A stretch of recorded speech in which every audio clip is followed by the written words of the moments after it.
Alam niya po si ate, nag-distress din siya sa Saudi. At isa sa mga nakausap ko sa polo, pinigilan ko siya umuwi para makalipat sa employer, pero umuwi siya. At umalis uli, nagpunta uli sa point naman para magtrabaho.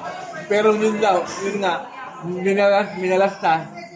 At dahil nag-distress uli, at ako uwi ng Pilipinas. Pero, alhamdulillah, ang gobyerno natin na nabigyan ng tulong sa kanya, meron na nakuha 60,000 pesos. Kung gagawin mo ngayon yung pera mo, Ay, andun na po, nakapag-negosyo na po.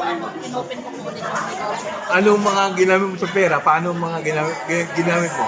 Inano ko po sa bayad sa utang ng iba, tapos pinambalik ko po sa negosyo ng sari-sari. Okay.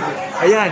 Ito pong malinaw na ang pera niya, nakuha niya sa DMW at sa OWA, ginamit niya sa maganda. Meron na po sa sariling, Negosyo po, sari-sari store. sari-sari store. Sa taga-saan ka? Quezon City. Anong pangalan mo? Charong si Bayan po. Okay.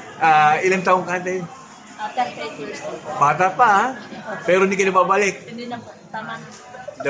Good. Sa atin pong secretary ng at sa namumuno po ng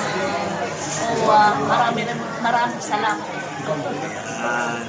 So wag po kayo mawawalan ng pag-asa. Pag kayo po ay distress at kailangan yung tulong ng ating pamahalaan.